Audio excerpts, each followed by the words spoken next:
بسم اللہ الرحمن الرحیم وبہ نستعین انہ خیر ناصر و معین وصلی اللہ علی محمد و آلہ الطاہرین۔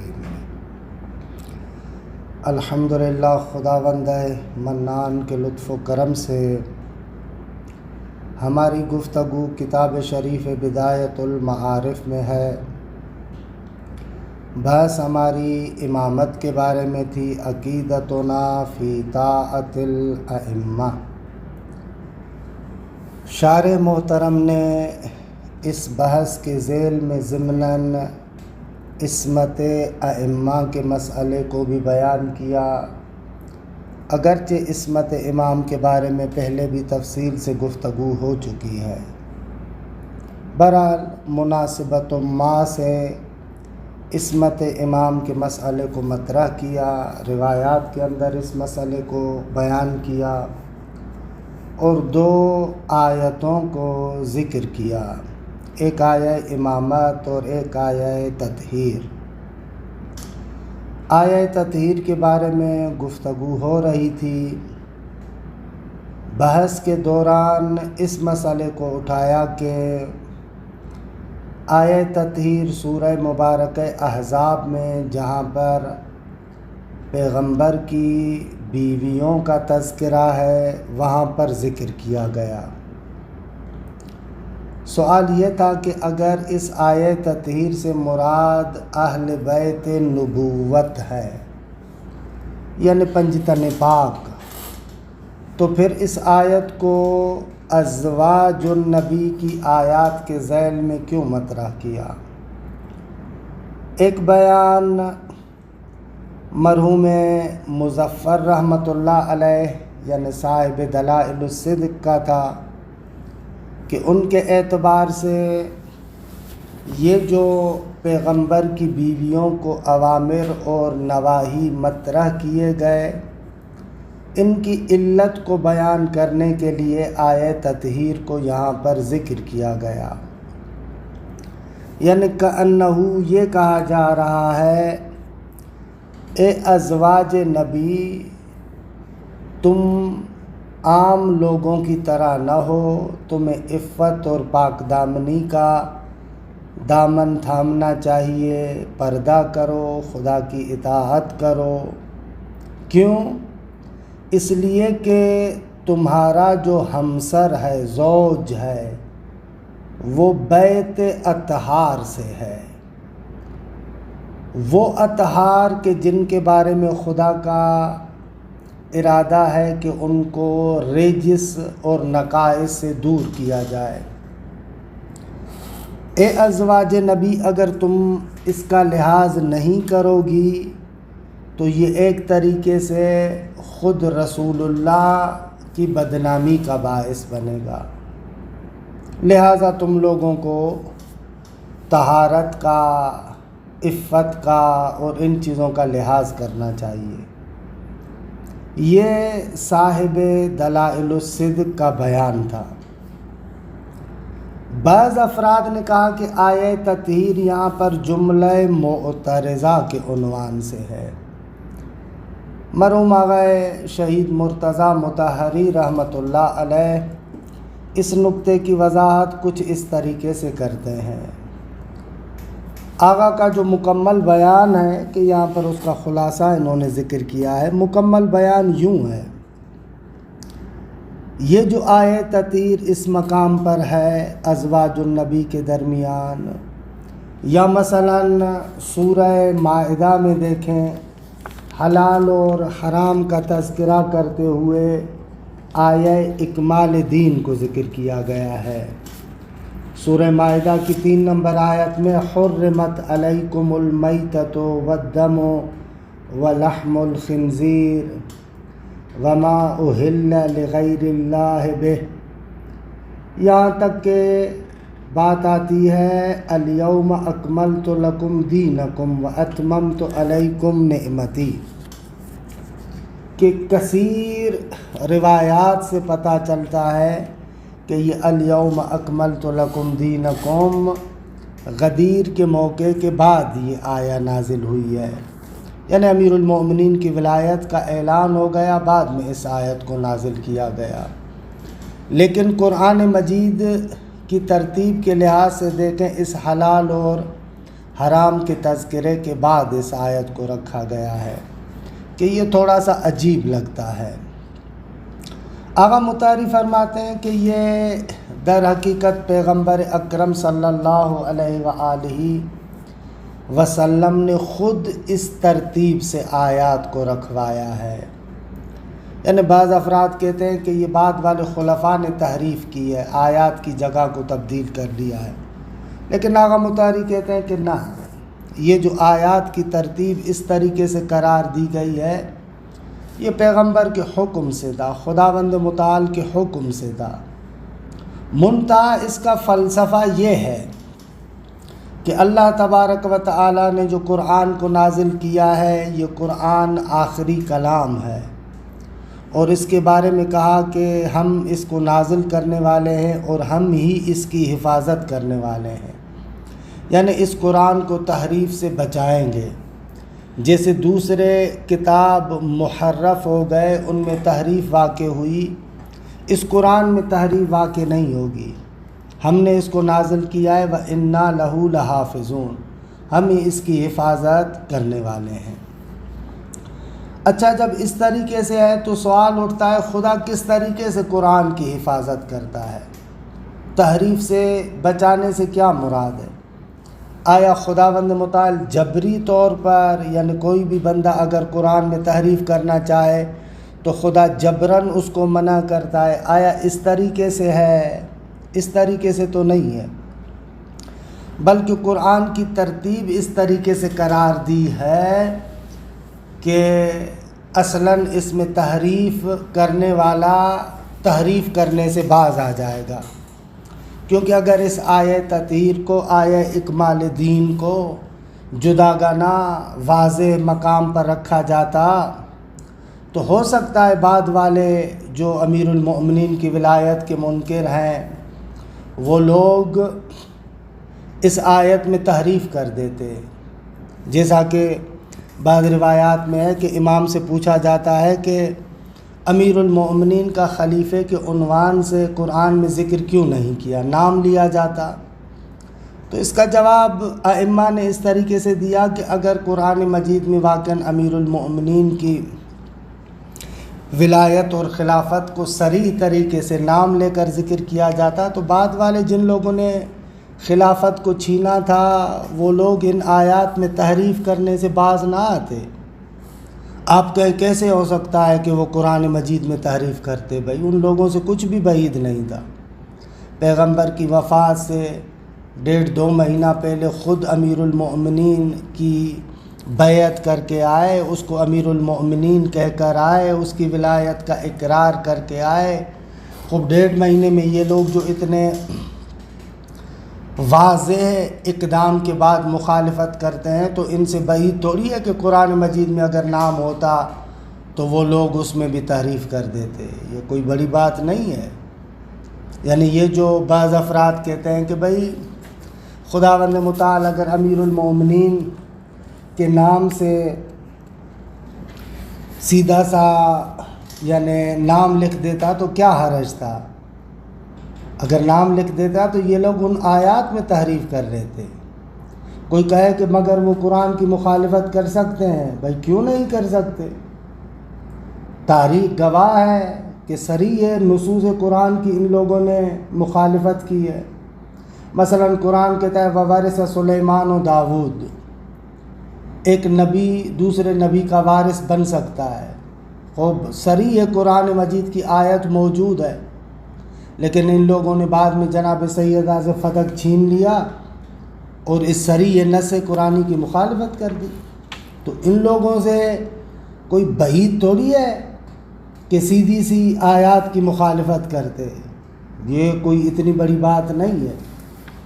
خلاصہ کلام کہنا یہ چاہ رہا ہوں عزیز ماننا، یا مثلا متعۃ الحج کے بارے میں صریح نص قرآن موجود ہے، فمن تمتع بالعمرۃ الی الحج، متعۃ الحج کے بارے میں صریح آیت ہے، لیکن ان لوگوں نے مخالفت کر دی۔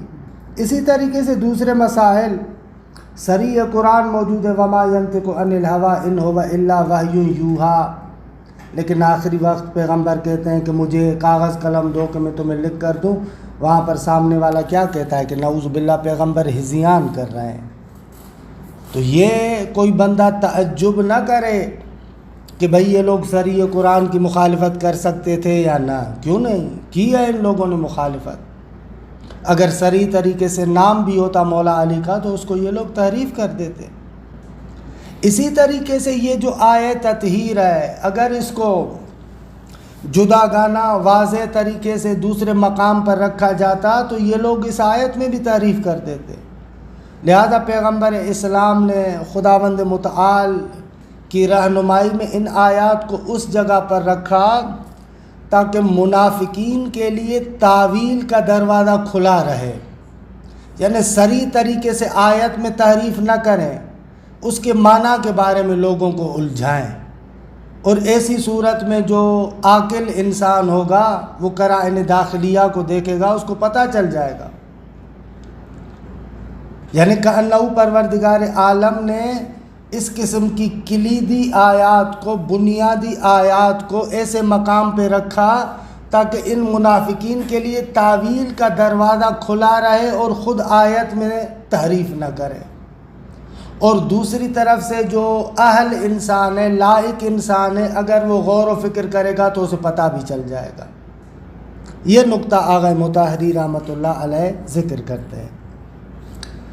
وَإِمَّا لِمَا أَشَارَ إِلَيْهِ الْبَعْضُ الْآخَرِ، بھئی اس آیت کو یہاں پہ رکھا گیا یا تو صاحب دلائل الصدق کے نقطے کی وجہ سے یا ایک اور نقطے کی وجہ سے کہ جس کی طرف اشارہ کیا ہے دوسرے بعض علماء نے، کل استاذ الشہید المطہری قدس سرہ، وہ کیا ہے؟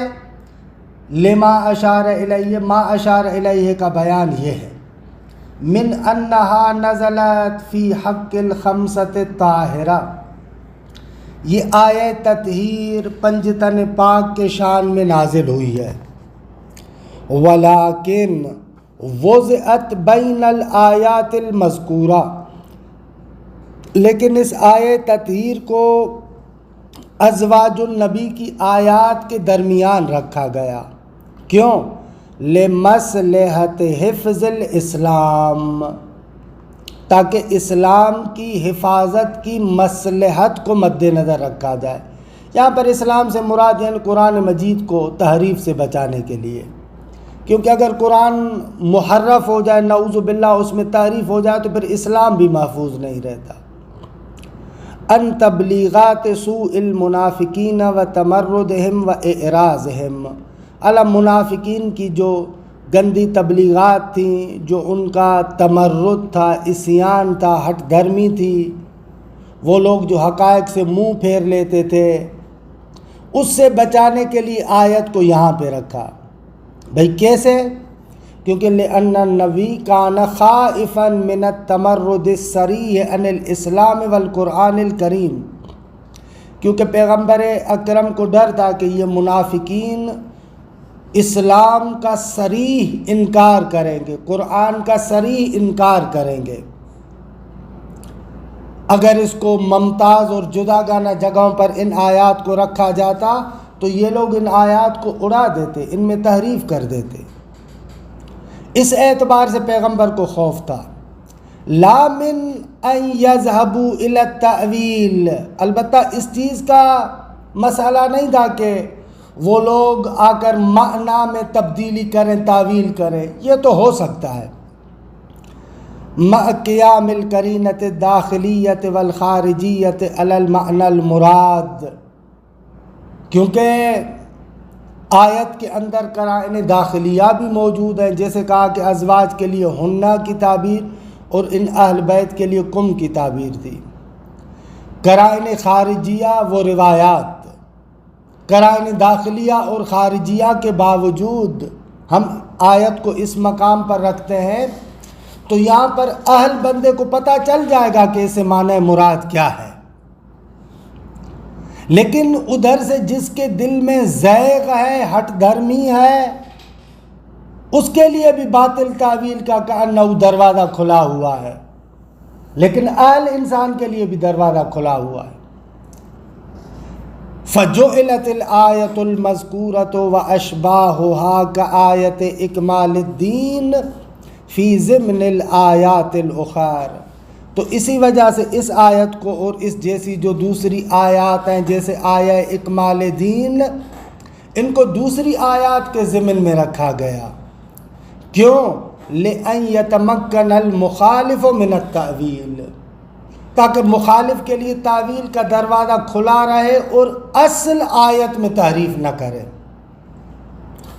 وَلَا يَضْطَرَّ إِلَى الْإِعْرَاضِ الصَّرِيحِ وَالتَّمَرُّدِ الْوَاضِحِ، تاکہ وہ مضطر اور محتاج نہ ہو صریح انکار کا اور صریح ہٹ دھرمی کا، یعنی آیت کو اٹھا لے۔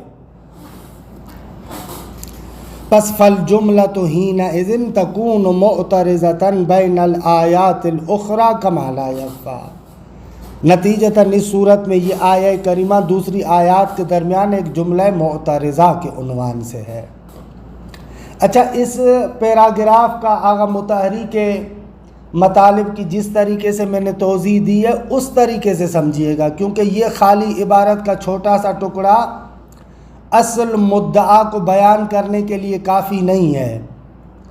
آغا کی جو کتاب ہے امامت و رہبری، وہاں سے جو بندہ حقیر نے آپ کی خدمت میں عرض کیا کہ آغا مطہری کیا کہنا چاہ رہے ہیں، وہ جو میں نے خارج میں ذکر کیا کہ اس جگہ پر اس لیے رکھا تاکہ صریح طریقے سے وہ تحریف نہ کر دیں۔ اگر دوسرے مقامات پر کھلے اور واضح طریقے سے ان آیات کو رکھا جاتا تو یہ لوگ ان آیات کو ہی اڑا لیتے۔ لہذا پروردگار عالم نے دونوں کام کیے، اہل بندے کے لیے قرائن داخلیہ اور خارجیہ کو رکھا تاکہ وہ حق کے مطلوب تک پہنچ سکے، اور مخالف کے لیے ایسا زمینہ فراہم کر دیا تاکہ وہ صریح تمرد نہ کرے، واضح طریقے سے آیت کو نہ اڑائے۔ اس اعتبار سے پروردگار عالم نے بہت ہی اہتمام کے ساتھ ان کو ان جگہوں پر رکھوایا۔ یہ مطلب ہے اس پیراگراف کا۔ بہرحال یہ آیہ تطہیر کے بارے میں وَلَا بَأْسَ بِذِكْرِ بَعْضِ الرِّوَایَاتِ، آیہ تطہیر کے ذیل میں وارد ہونے والی بعض روایات کو ذکر کرنے میں کوئی حرج نہیں ہے۔ پہلی روایت روى الحاکم عن عبداللہ ابن جعفر ابن ابی عبداللہ وصححہ، حاکم نیشاپوری نے اس روایت کو نقل کیا ہے اور اس کی تصحیح بھی کی ہے کہ یہ روایت صحیح ہے۔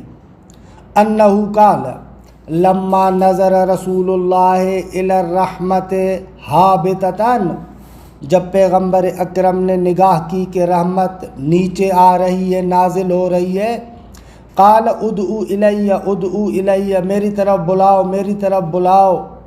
فقالت صفیہ من یا رسول اللہ، جناب صفیہ نے کہا یا رسول اللہ کسے بلائیں؟ قال اہل بیتی، میرے اہل بیت کو بلاؤ، علی و فاطمہ والحسن والحسین، یہ میرے اہل بیت ہیں ان کو بلاؤ۔ فجیء بہم، پھر ان اہل بیت کو لایا گیا، فالقى علیہم النبی کساءہ، پھر پیغمبر نے ان کے اوپر اپنی چادر ڈالی، ثم رفع یدیہ، پھر اپنے دونوں ہاتھوں کو بلند کیا، ثم قال اللہم ہؤلاء آلی، خدایا یہ میری آل ہے، فصل علی محمد و آل محمد، وانزل اللہ انما یرید اللہ لیذہب عنکم الرجس اہل البیت ویطہرکم تطہیرا، اللہم صل علی محمد و آل محمد۔ کہ یہ روایت مستدرک حاکم میں نقل ہوئی ہے، صحیح سند، اس کی تصحیح بھی کی ہے اس نے کہ پنجتن پاک مراد ہے۔ وروى الترمذی فی مناقب اہل البیت عن عمر بن ابی سلمہ، خود ترمذی نے بھی مناقب اہل بیت میں عمر بن ابی سلمہ سے نقل کیا ہے۔ نزلت هذه الآیۃ علی النبی صلی اللہ علیہ وآلہ، انما یرید اللہ لیذہب عنکم الرجس اہل البیت ویطہرکم تطہیرا، اللہم صل علی محمد و آل محمد۔ یہ آیت نازل ہوئی نزلت هذه الآیہ الحمدللہ، یہ آیت پیغمبر پر نازل ہوئی فی بیت ام سلمہ، ام سلمہ کے گھر میں۔ فدعا النبی، پھر پیغمبر نے بلایا فاطمہ و حسنا و حسینا بکساء، بلایا فاطمہ کو، حسن کو، حسین کو، اور چادر بلائی، یعنی چادر کو کہا کہ لے کر آؤ۔ وعلی خلف ظہرہ، اور علی ان کے پیچھے بیٹھے تھے۔ فجل لہ بکساء، پھر ان سب کو چادر سے ڈھانپ لیا۔ ثم قال اللہم ہؤلاء اہل بیتی فاذہب عنہم الرجس وطہرہم تطہیرا۔ قالت ام سلمہ وانا معہم یا نبی اللہ، جناب ام سلمہ نے کہا کہ کیا میں بھی ان کے ساتھ ہوں؟ قال انت علی مکانک، نہ تو اپنی منزلت پر ہے، وانت الی خیر، تو خیر پر ہے لیکن یہ جگہ اور ہے۔ اسی طریقے سے احمد ابن حنبل ام سلمہ سے نقل کرتے ہیں کہ پیغمبر اکرم نے جلل علی علی و حسن و حسین و فاطمہ کساء، کہ رسول اللہ نے علی و حسن و حسین و فاطمہ کے اوپر چادر کو ڈالا اور کہا اللہم اہل بیتی و خاصتی اللہم اذہب عنہم الرجس وطہرہم تطہیرا۔ تو ام سلمہ نے فرمایا انا معہم، کیا میں بھی ان کے ساتھ ہوں؟ قال انک الی خیر، نہ تو خیر پر ہے لیکن یہ اور ہے۔ اسی طریقے سے سیوطی نے در منصور میں ابن مردوہ سے نقل کیا ہے، جناب ام سلمہ سے روایت ہے، قالت نزلت هذه الآیۃ فی بیتی انما یرید اللہ لیذہب عنکم الرجس اہل البیت ویطہرکم تطہیرا۔ وفی البیت سبعۃ، گھر میں 7 بندے تھے، 1 جبرائیل، 2 میکائیل، علی، فاطمہ، حسن و حسین، وانا علی باب البیت، میں اس بیت کے دروازے پر کھڑی تھی۔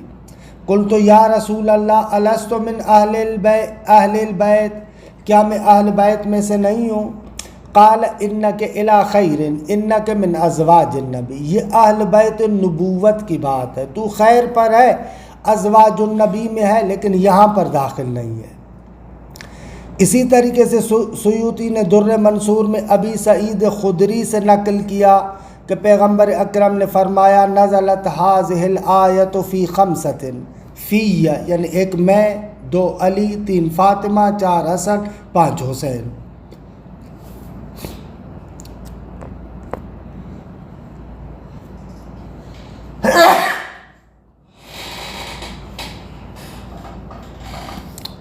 اچھا، انما یرید اللہ لیذہب عنکم الرجس اہل البیت، کہ یہ آپ دیکھ رہے ہیں، یعنی صریح روایات موجود ہے کہ یہ کس کے بارے میں آیات نازل ہوئی ہیں۔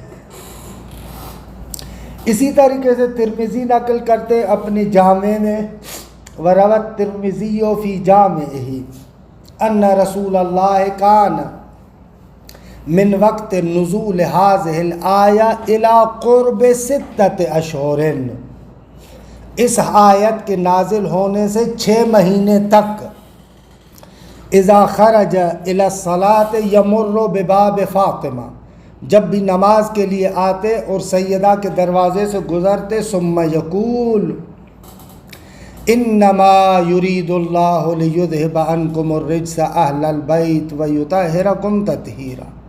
تقریباً 6 مہینے تک رسول اللہ اس آیہ تطہیر کی تلاوت فرماتے رہے۔ وفی بعض الروایات کان یقول قبل تلاوت الآیہ السلام علیکم اہل البیت ورحمۃ اللہ وبرکاتہ۔ بعض میں ہے کہ اصلاً آیت کی تلاوت سے پہلے یہ جملات کہتے، اے اہل بیت تم پر سلام ہو، خدا کی رحمت و برکت ہو، پھر اس آیہ کریمہ کی تلاوت کرتے۔ قال ابن ابی الحدید المعتزلی قد بین رسول اللہ اطرتہ من ہی، پیغمبر نے بیان کیا کہ پیغمبر کی اطرت کون ہے، جب آپ نے فرمایا انا تارک فیکم الثقلین، میں تمہارے اندر ثقلین کو چھوڑنے والا ہوں، و اطرتی اہل بیتی، وبین فی مقام آخر من اہل بیت ہی، یہاں پر کہا و اطرتی و اہل بیتی، پھر دوسرے مقام پر ذکر کیا کہ ان کے اہل بیت کون ہیں۔ حین طرح علیہم الکسا، جب ان کے اوپر ردا کو ڈالا، چادر کو ڈالا، تو یہ آیت نازل ہوئی انما یرید اللہ۔ تو پیغمبر نے فرمایا اللہم ہؤلاء اہل بیتی فاذہب عنہم الرجس۔ هذه الروایات جملۃ مما رواہ العامۃ، اہل سنت نے جو روایات نقل کی ان میں سے یہ کچھ یہ روایات ہیں، ویسے تو بہت زیادہ ہے لیکن کچھ یہ روایات ہیں۔ وَأَمَّا الرِّوَایَاتُ الَّتِی رَوَتْهَا الْخَاصَّةُ، لیکن وہ روایات جو خاصہ نے، شیعہ نے نقل کی ہیں، فَهِيَ أَكْثَرُ وَلَكِنْ أَكْتَفِي مِنْهَا بِذِكْرِ رِوَایَةٍ عَنْ ابن بابویہ۔ مرحوم صدوق نے جو روایت نقل کیا ہم اس کو نقل کرتے ہیں۔ ان علی علیہ السلام قال دخلت علی رسول اللہ فی بیت ام سلمہ، مولا علی فرماتے ہیں کہ میں رسول اللہ کی خدمت میں آیا جب آپ ام سلمہ کے گھر میں تھے۔ وقد نزلت علیہ ہذہ الآیہ، یہ آیت نازل ہوتی ہے یعنی آیہ تطہیر۔ فقال رسول اللہ یا علی ہذہ الآیۃ فیک وفی سبطی والائمۃ من ولدک، یا علی یہ آیت میرے بارے میں، تمہارے بارے میں، میرے دو جو سبط ہیں ان کے بارے میں، اور جو تیری نسل سے ائمہ ہیں ان کے بارے میں نازل ہوئی ہے۔ فقلت یا رسول اللہ وکم الائمۃ بعدک، یا رسول اللہ آپ کے بعد امام کتنے ہیں؟ قال انت یا علی، پھر گنوائے، تو ہے یا علی، پھر حسن ہے، پھر حسین ہے، پھر اس کے بعد علی ابن حسین ہے، پھر علی ابن حسین کے بعد ان کا بیٹا محمد ہے، پھر محمد کے بعد ان کا بیٹا جعفر ہے، جعفر کے بعد ان کا بیٹا موسیٰ ہے، موسیٰ کے بعد ان کا بیٹا علی ہے، علی کے بعد ان کا بیٹا محمد، محمد کے بعد ان کا بیٹا علی، پھر علی کے بعد ان کا بیٹا حسن، اور آخری حجت خدا امام حسن یعنی حسن عسکری کی اولاد سے۔ ہاکذا اسماؤہم مکتوبۃ علی ساق العرش، یا علی عرش کے پائے پر اسی طریقے سے اماموں کے نام لکھے ہوئے ہیں۔ فسألت اللہ تعالی عن ذلک فقال یا محمد هذه الائمۃ بعدک مطہرون معصومون واعداؤہم ملعونون، اے مصطفیٰ یہ تمہارے بعد ائمہ ہیں جو پاک ہیں، معصوم ہیں، اور ان کا دشمن ملعون ہے۔ یہاں پر اسی نقطے کی طرف اشارہ کرتے ہیں جو میں نے پہلے گزشتہ جلسے میں عرض کیا کہ آیا یہاں پر ارادے سے مراد ارادہ تکوینی ہے یا ارادہ تشریعی ہے، اسی بات کو ذکر کرتے ہیں جو میں نے گزشتہ جلسے میں عرض کیا۔ ثم ان معنی الآیہ بناء علی کونہ علۃ للنواہی المذکورۃ واضحۃ، ہم نے کہا اس آیہ تطہیر میں جو خدا فرما رہا ہے انما یرید اللہ، اس انما یرید اللہ سے کیا مراد ہے؟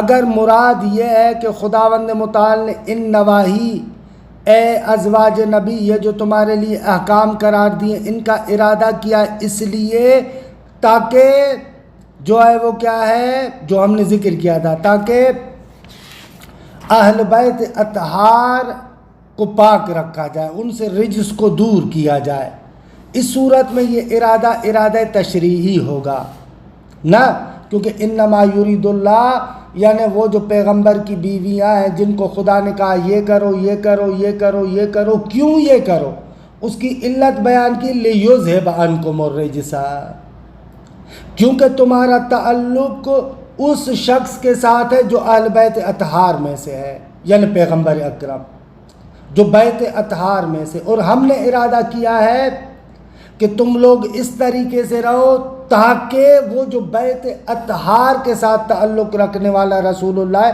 اس کے دامن پر کوئی دھبا نہ آئے۔ اس صورت میں یہ ارادہ تشریعی ہو جائے گا، کیونکہ متعلق ارادہ وہ احکامات ہیں، وہ اوامر اور نواہی ہیں جو پیغمبر کی بیویوں کے ساتھ مربوط ہیں۔ خدا ارادہ کرتا ہے کہ پیغمبر کی بیویاں اس طریقے سے رہیں تاکہ وہ جو اہل بیت اطہار ہیں ان کے دامن پر کوئی دھبا نہ لگے۔ اس صورت میں اہل بیت اطہار کے پاک ہونے کا ارادہ اس آیت میں نہیں کہا گیا، ان کو پاک فرض کر دیا گیا ہے، وہ تو پہلے سے ہیں ہی پاک۔ یہ ارادہ تشریعی ہے، ان اوامر کے ساتھ اور ان نواہی کے ساتھ تعلق رکھ رہا ہے جو بیویوں کے بارے میں تھے۔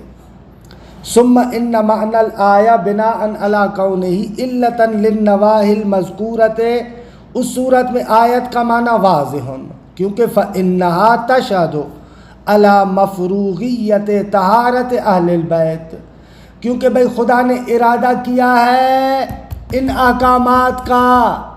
کون سے احکامات؟ جو پیغمبر کی بیویوں کے بارے میں۔ کیوں؟ اس لیے کہ خدا نے بیت اطہار کو جو پاک رکھا ہوا ہے، تمہارا ان کے ساتھ تعلق ہے، لہذا تمہیں چاہیے کہ اس طریقے سے رہو۔ اس صورت میں بالکل معنی واضح ہے۔ وَبِنَاءً عَلَيْهِ فَالْإِرَادَةُ تَشْرِيعِيَّةٌ، اس بنا پر یہ ارادہ تشریعی ہے۔ کیوں؟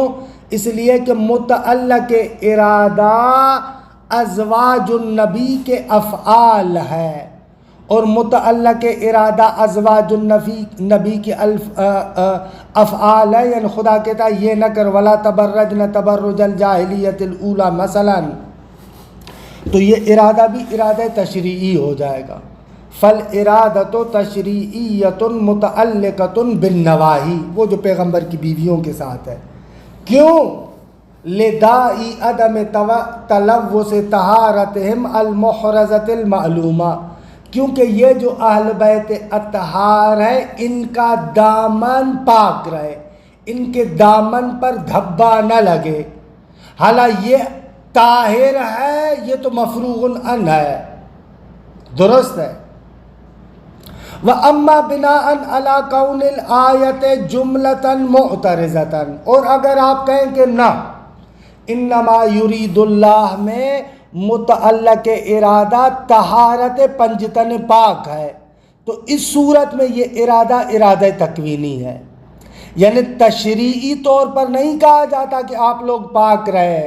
خب یہ تو دیکھیں ان کے ساتھ مخصوص نہیں ہے جو انما کے ذریعے سے، حصر کے ذریعے سے ذکر کیا جائے۔ یہ جو حصر بیان کر رہا ہے، مقام مدح میں جملہ وارد ہو رہا ہے، یہ بیان کر رہا ہے کہ یہاں پر ارادہ تکوینی ہے، یعنی خدا نے یہ ارادہ کیا ہے کہ ان سے رجس کو دور رکھے۔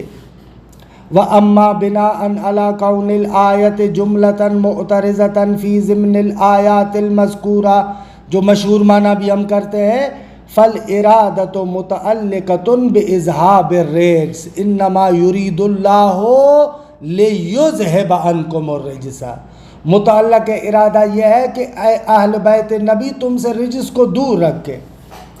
نتیجتاً وَتَكُونُ تَكْوِينِيَّةً، یہ ارادہ تکوینی ہو جائے گا، کیونکہ اگر ارادہ تشریعی ہو تو پھر اس صورت میں ان پنجتن پاک کا تو کوئی کمال نہیں ہوگا نا، پھر تو حصر معنی ندارت۔ ارادہ تشریعی خدا کا یہ ارادہ تشریعی کہ سب لوگ پاک رہیں، یہ تو مخصوص نہیں ہے پنجتن پاک کے ساتھ، یہ تو سب کے لیے ہے۔ آپ کی نسبت سے بھی خدا کا ارادہ تشریعی ہے کہ تم پاک رہو، یعنی اپنے آپ کو نجاست سے دور رکھو، پھر حصر معنی ندارت۔ یہ حصر کا آنا اس نقطے کو بیان کر رہا ہے کہ یہ ارادہ تکوینی ہے۔ فَالْإِرَادَةُ مُتَعَلِّقَةٌ بِإِذْهَابِ الرِّجْسِ وَتَكُونُ تَكْوِينِيَّةً وَعَلَيْهِ فَمَعْنَى الْآيَةِ، اس صورت میں آیت کا معنی یہ ہوگا، ہوا أَنَّهُ تَعَالَى حَصَرَ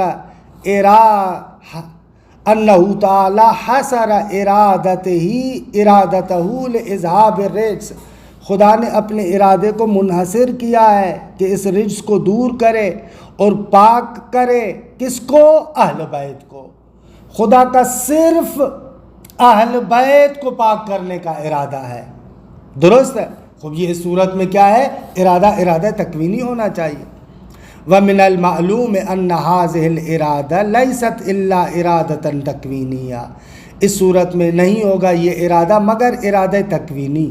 وَإِلَّا، اگر ارادہ تکوینی نہ ہو تو فَلَا مَعْنَى لِلْحَصْرِ، تو پھر حصر کا معنی نہیں ہے۔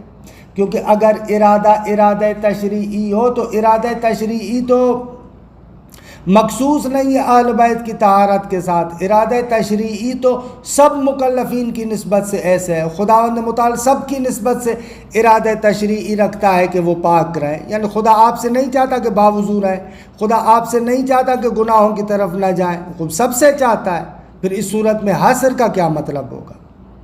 وَإِلَّا فَلَا مَعْنَى لِلْحَصْرِ، کیونکہ لِأَنَّ الْإِرَادَةَ التَّشْرِيعِيَّةَ عَامَّةٌ، ارادہ تشریعی تو عمومیت رکھتا ہے، ارادہ تشریعی یعنی یہ جو خدا چاہتا ہے کہ تم لوگ اپنے ارادے اور اختیار سے پاک صاف رہو۔ عرض کیا نا ارادہ تشریعی متعلق فعل غیر ہوتا ہے، اور اگر اپنا فعل متعلق ارادہ ہو تو وہ ارادہ تکوینی ہے، گزشتہ جلسے میں تفصیلاً عرض کیا میں نے۔ وَلَا تَخْتَصُّ بِقَوْمٍ دُونَ قَوْمٍ، یہ کسی ایک قوم کے ساتھ تو مخصوص نہیں ہے۔ فَإِذَا ثَبَتَ أَنَّ الْإِرَادَةَ تَكْوِينِيَّةٌ فَهِيَ لَن تَتَخَلَّفَ عَنِ الْمُرَادِ۔ دیکھیں ایک فرق جو ارادہ تکوینی اور ارادہ تشریعی میں ذکر کیا جاتا ہے وہ یہ ہے، ارادہ تشریعی قابل عصیان ہے، قابل تخلف ہے، لیکن ارادہ تکوینی قابل عصیان نہیں ہے۔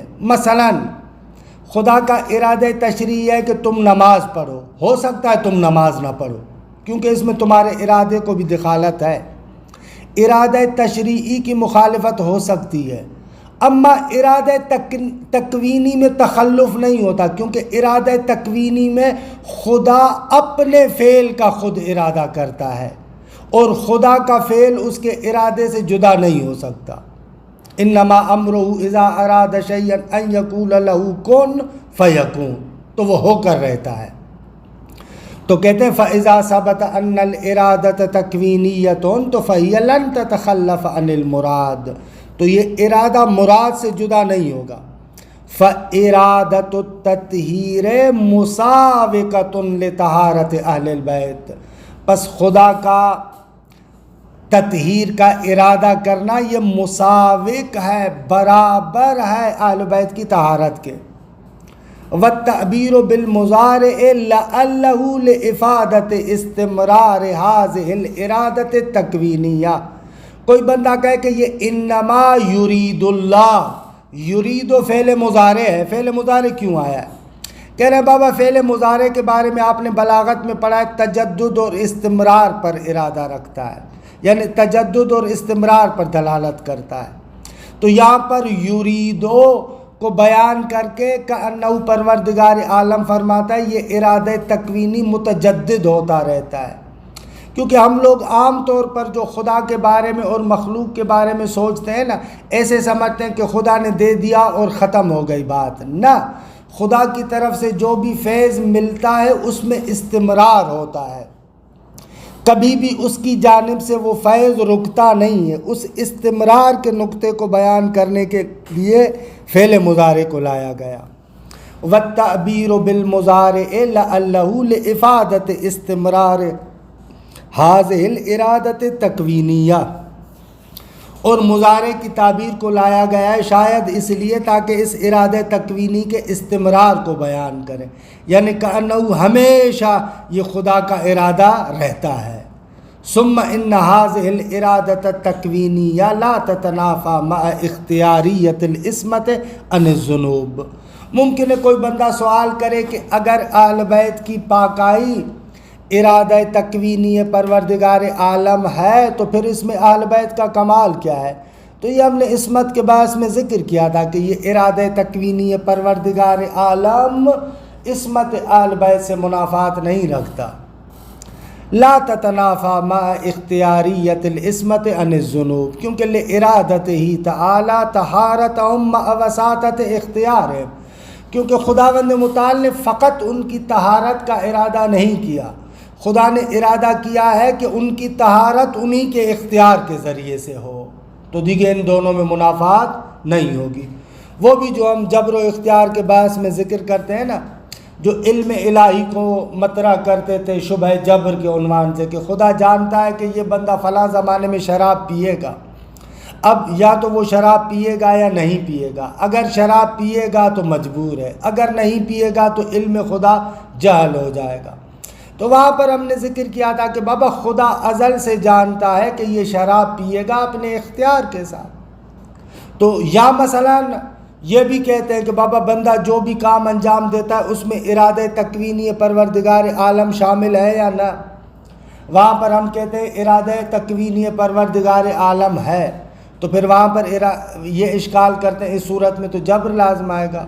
تو وہاں پر بھی ہم یہی جواب دیتے ہیں کہ ارادہ تکوینی خدا کا تعلق مطلق فعل کے ساتھ نہیں ہے بلکہ فعل مراد کے ساتھ تعلق ہے۔ خدا ارادہ تکوینی کرتا ہے نہ کہ مطلق فعل کا، فعل مراد کا ارادہ کرتا ہے۔ یہ جبر و اختیار کے بحث میں تفصیلاً ذکر کر چکا ہوں کہ اس کا فقط اشارہ کر رہا تھا۔ خوب، پھر فرماتے ہیں بابا اس طہارت سے کیا مراد ہے؟ ثم ان طہارتہم لیست بمعنی ازالت الامراض عنہم۔ شاید نہیں پہنچ پائیں گے، ابھی نکات ہیں کچھ، چلے پھر اس کو جلسے آئندہ میں ذکر کرتے ہیں۔ وصلی اللہ علی محمد و آلہ الطاہرین۔